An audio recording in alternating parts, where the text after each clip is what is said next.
Well, hey, Acadiana, welcome to the First and 10 post-game show. What's up, everybody? As always, I'm News 10 Sports, Dawson D'Amico. And I am News 10 Sports, Jalen Cavalier. Week 6 edition of the post show right here on First and 10. Well, you heard it first, Double D. Yeah, Double D, D squared. I mean, I like that.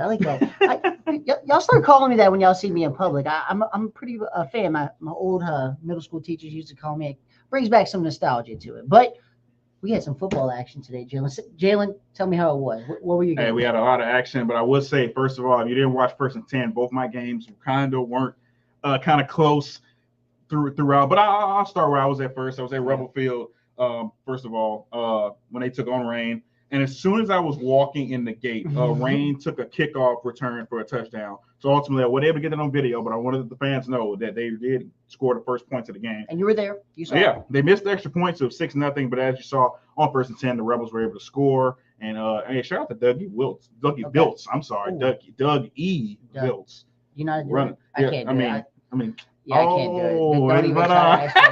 Don't even try to ask me. Teach me how to Dougie. But, I can do this, but that's about it. You just gotta put that on.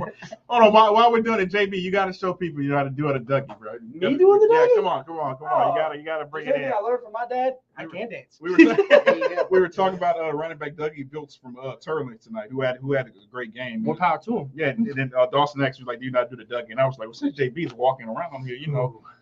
I can jig a little bit. I mean, we got 25 people looking at us right now. We might have What's to up, see 25 that. gang? 31. We got 31. I appreciate everybody tuning in. How was your game, JB? Tell us how One game tonight, we had Karen Crow taking on Lafayette.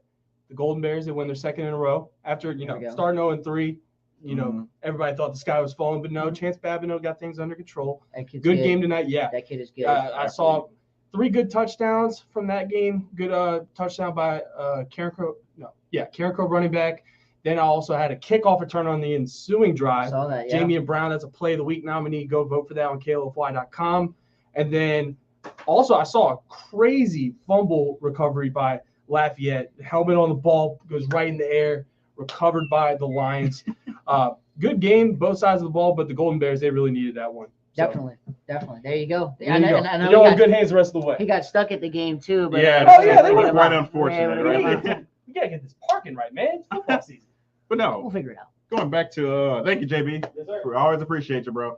So Turlings ended up winning against Rain 49-13. Then I made my way to Northside as they took on District 4 STM. The Cougars were in control throughout the whole game. It was 23-0 when I got there. They ended up winning 51-0. So STM 2-3 team, but now 3-3. So right there at 500. So those are my games. So Dawson, tell me your games were kind of closer though. I would not say so. I started off. I was out in Acadia Parish, went all the way to Iota.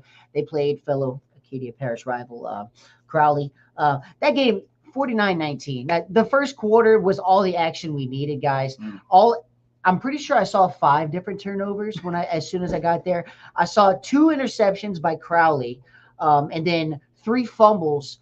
Crowley ended up fumbling 3 times as well. The Iota. They've always had a pretty heavy run game, and they focus on number 25 Connor Fruge a lot. Fruge a lot. My apologies. He's always running the ball. They play through him, and you could see the way they play, and they were able to get to the end zone when I saw it. It was in the first quarter. That was the first drive, and then they kept trying to fight back. But like I said, just insane amount of turnovers. It looked like Crowley wasn't going to be able to find an answer for it, even though they were getting all these turnovers. And then they were finally able to get into the red zone, and they were able to go untouched into the end zone. But that was, like I said earlier, the game ended up being 49-19. Iota won. That was it looked like it was going to be a close one at first, but when I got back here and checked the final score, it was not that. Then I went to I ended up going to Crowley to see Notre Dame. They played host to Lake Arthur, the Tigers. As soon as I showed up, it was all Notre Dame. It was homecoming night. They had their swagger. They were ready to. They were all fired up. And Parker Faust, he was kind of doing his thing. He threw a few interceptions, but they were able to stay on top. It was like I said, it was a blowout. They ended up winning 42-6. There was a lot of blowouts. It seemed like today. Absolutely. They had your 2 games. Absolutely. Uh, Turlings 49-13 on Rain. STM 51-0. KLFY at Lafayette seemed like it was a good one. I saw that. Cecilia ended up beating Bro Bridge 56-18. That was a Civil War game. That's always a big rivalry right there. It was like a lot of blowouts today. These athletes around here in Acadiana, they ain't nothing to play with it, and when they play each other, it's usually a good one. But this week was a little different. But it seems like some teams do have their swagger back. I know STM. They were able to get their second win in a row after going 3. Karen Crow got the win. Absolutely. Hey, LCA, guys, they lost their head coach, but it seems like they're still on it. They ended up that was game of the week, right? LCA they played against taking on Lafayette Renaissance Charter. And they won pretty handedly. It looked like it was 34-19. We weren't expecting that because that was their LCA's old coach. Right? Yep, that's coaching right now at Lafayette Renaissance. Yeah, and he was able. He wasn't able to get that redemption that every old coach wants to get against their old team. That's good football, though. This always definitely is great football. And there's going to be more good football as we get further into the year. We're in the middle of the year, so who would you think is the most impressive team so far, Jalen? I mean, this is week 6, so only 6. 6 games left? 6 more weeks left. So.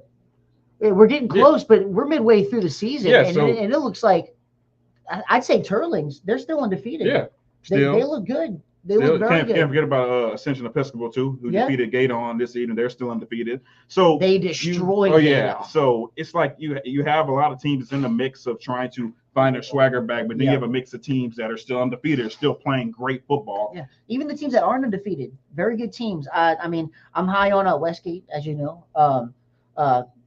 Catholic New Iberia, very good team. I like their quarterback, Luke Landry. He's very good. Acadiana Wrecking Rams, they played today too. They where were they at today? I can tell you. They were a little further out. KPLC was able to get us some footage of that, and that was they played Barb. Yeah, okay. So we were able to see some good games. There's good games all over the place. Acadiana, they're always a good team. STM's 48-7. 48-7. There you go, guys. We got STM. They got their swagger back, like we said. Karen Crow, they might come back. And Turling's undefeated. This might be the year for Turlings. You never know. There's a lot of good games left, and I'm excited. I don't know about Jalen. No, I'm definitely excited. But you know what else I'm excited for? What's up? For the fans to go out and vote for next week's game of the week. So I'm gonna shift gears. Show and tell right quick. From over here. We got a little look at this. Watch this. Oh, bam! So for everybody to go out and vote next week's game of the week, you can vote for. Yeah, Lafayette taking on Acadiana at Acadiana.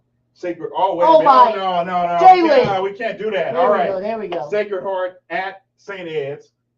Ascension Episcopal, who's still undefeated, by the way, at Vermilion Catholic, Jonathan Dartez's team. So that's looking like a great one. Jalen, that's looking like a great one. There we go. And then Southern Lab at Kaplan. I mean, those are some great matchups. This one right here. You got to pick one right here. They got to be Ascension Episcopal at Vermilion Catholic.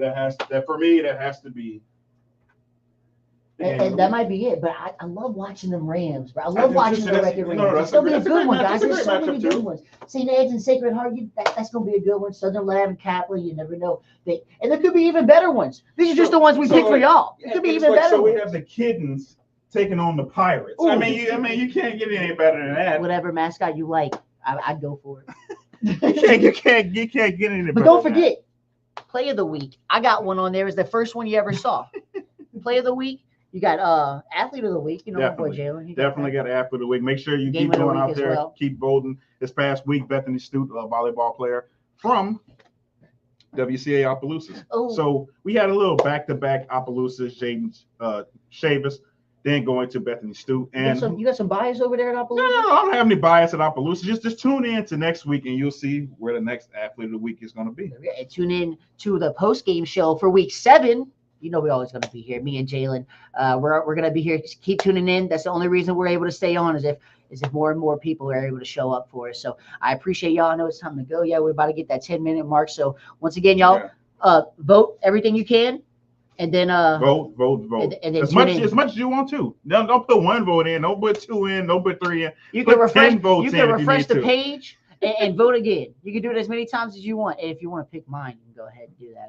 I have a battle against Jonathan JB. He tries to get his all the time. No, it's me. Right. Whichever one's the best one, that was probably mine. I'm just saying.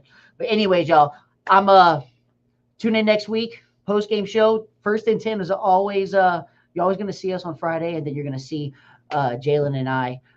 We're going to be here 10:35 live and ready on Facebook and YouTube, guys. So we're here for the social media. It may be next week we'll do a new dance. I know today was the Dougie.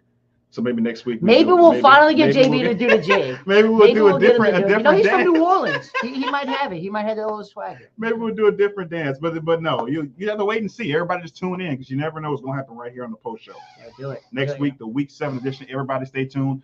I'm News 10 Sports Jalen Cavalier, and he is Dawson D'Amico, everybody. Thank you all for joining in. See y'all later. See y'all next week.